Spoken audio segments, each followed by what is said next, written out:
Everyone, it's your host MÍtalks, and welcome back to the NSSR, where we ask you to run your own race to medical school one day at a time. Again, I'm super excited for today, and I'm not one for long introductions, so go ahead and introduce yourself, Laura. Hi, my name's Laura Majeko. I'm a second-year student at Mayo. I'm currently interested in urology and ENT, similar instruments, but opposite sides of the body, so everyone always jokes about it. Without further ado, please give the audience a 10,000-foot view of your journey to medical school. I always knew that I was interested in doing something in medicine. My dad worked as a paramedic and my younger sister is a nurse. And so I thought medical school was the right path for me. So I applied in 2015-2016 cycle, didn't get in anywhere. After a while, I thought maybe I should consider NP and PA programs.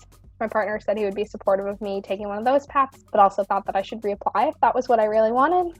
So I decided I really did want to go into medical school, so I reapplied 2018-2019, and here I am. Wonderful. Thank you so much. And I mean, even in that brief statement, you hit a lot of things that I know people want to know about. The first off is, thinking about applying and not getting in. Can you talk about that a little bit? Yeah, I think it's really hard. So many of us, this is what you've worked toward, most of our school choices, volunteering choices, even potentially job choices, kind of try to lead you to medical school. So it can be really discouraging, but I think it was really helpful for me to have time off in between. I kind of figured out a little bit more about myself. I can't imagine what it would have been like if I had gotten in the first time I applied, because I don't think I would be the student that I am today. And how did you, in that time off, process and kind of handle the emotions that you were feeling with not getting in? Because I know a lot of people who are struggling with the fact that they feel inadequate or they feel like, they may never get in. So how did you deal with that? I worked out a lot. I was very stressed, very upset. And so I just, go to the gym and do a really long workout and be like, time to think. Yeah. Time to not think sometimes. Not think about am I going to have to wait another year? Am I going to have to wait another few years? Am I never going to apply again? I think at first I was thinking I'm never going to apply again. It's over. But even if you have to reapply, it's not over. I know tons of fantastic students who applied 2 or 3 or more times. It's really hard to get into medical school, and you're not a bad person if you don't get in. Having more time off isn't always the worst thing. It feels like it's the worst thing when you're there, how can I do this again? But looking back at it now, I'm really happy with the way things worked out. One thing that I had done a lot before, but I continued even after applying to medical school, was volunteering at Boston Children's Hospital. And it was something I could kind of throw myself into, and it kind of kept me connected to the medical field, even when I wasn't sure if I was going to reapply or not. I wanted to ask you to speak on the work experience and how it helped you process maybe even, the NPPA route versus coming into medical school. I worked a couple of jobs during my gap years. I started out in quality control and quality assurance in a big biotech company. I learned a lot about documentation and regulations, and that kind of helped me become more organized in a way. And then I realized I do kind of like being creative, and I do like research.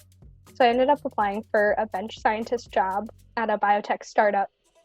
And it was nice to go from being one of thousands and thousands of employees to being one of 4 people working in a startup lab. I think that job really also helped me decide that I wanted to apply again. How so? I was doing personalized cancer theragnostics. Basically, we got patient samples and would test different chemotherapies in a little cell culture plate on little pieces of tumor. One of the things about it was we were having trouble getting patients enrolled for the trials. And I thought this is a great idea, but why isn't there that interest for people to, get started in this? If I was in medicine, I think I would want to do this. I'd want to push the boundaries. I'd want to know, can we make the patient experience better? Right. Especially something scary like cancer. I'm a big proponent of getting some work experience before applying, but I know some of my classmates won't do laundry during hard blocks, or like won't go to the grocery store, don't cook food, and like Right. I like am always on top of things. I think part of the reason is because I had such a like strict work schedule, and you learn how to organize and how to make everything that you need to do work. I like learned how to be a human with much less pressure than medical school. I wanted to just ask how, your support system played a role in those gap years where, you were in between applying and reapplying. I can't imagine getting through like the gap years, or like at least the time in between applying, without my support system. I think I mentioned my sister's a nurse, so having her to like bounce ideas off. My mom was probably like my biggest cheerleader. She was so happy when I was applying for medical school, and she was maybe as upset as I was that I didn't get in, but she was like, you can do it again, like I believe in you. And like having that, especially like when I told her I was going to apply again, she's like, I knew you would. And when I got in, she was like, I knew you would one day, I knew it. And so like having that, I can't imagine not having that kind of support. And then my partner was the one who kind of convinced me to apply again. I was, kind of trying to decide between NP and PA, especially because I would have been about like 4 or 5 years out of undergrad. So I was concerned, I'm getting older. He was like, you want to go to NP school or PA school, you'll be a great nurse, you'd be a great PA. But if you want to go to medical school, you'd be a great doctor. Having that support, kind of pushed me in the right direction. And for many people that are watching and they say, I don't necessarily have that support around me, or, I may not be as fortunate.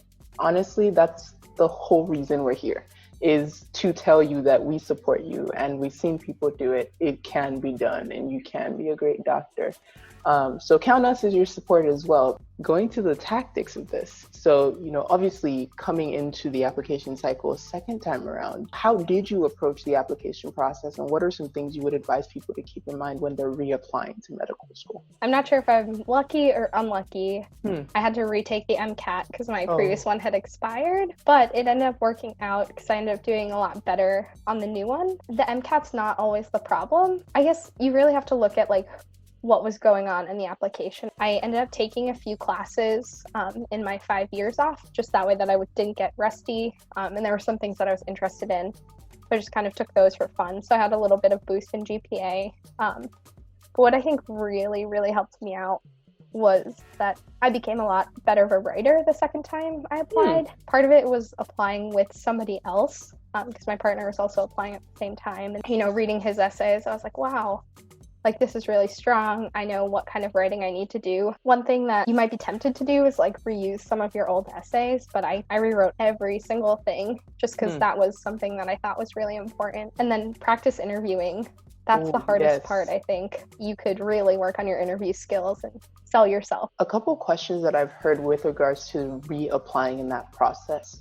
One of them is, did you ask the schools that you applied to previously for feedback? Because that's one thing I've heard as an advice, is that, try to see what they saw and what you can remedy. What are your thoughts on that? It is not something that I did, but I wish I had done it. I'm the first person in my family in medical school. Now I kind of am better at doing my research, but back then didn't really think about that kind of stuff. Like I didn't know that you could reach out. I just kind of like, I was like, well, I didn't get in, like it's over, and that's not true. Like some schools will give you feedback. My undergraduate school had a pre-medical advising office, like I could have talked to them. What are your thoughts on reapplying to the schools you applied to previously? Because I've heard some schools have thought where, you don't want to go hit the same bird twice, but I've also heard some thoughts where, there's nothing wrong with trying again with the same school, especially if you're really interested in going into a particular one. My school list the second time probably had about half the schools that I had applied to before, and half of them were new schools. Part of it was I was better at researching,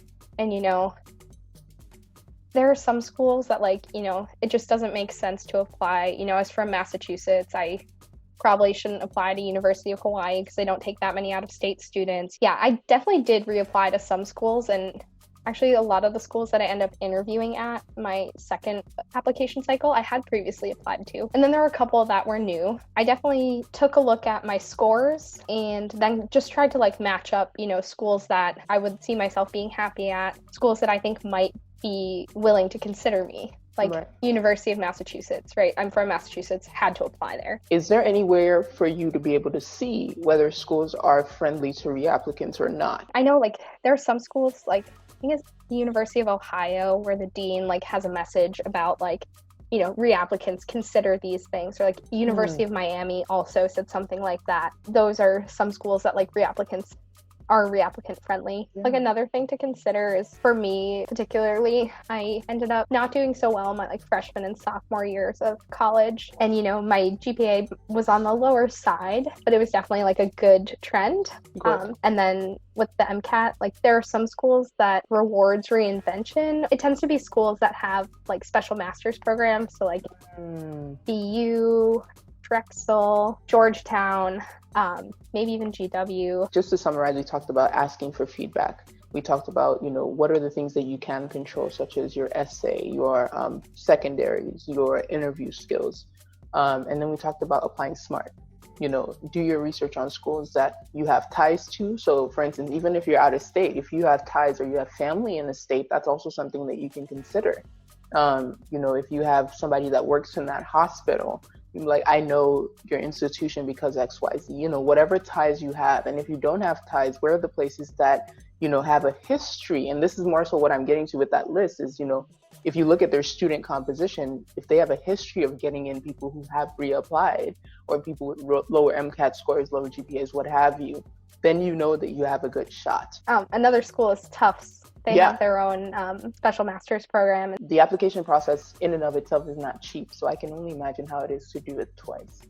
What advice from a financial perspective would you give to someone who's looking to reapply? Yeah, and this is another reason why I really say, like, if you can take a gap year, it's not a bad idea. I was working full-time both times that I applied, and I don't think I could have afforded to apply without working.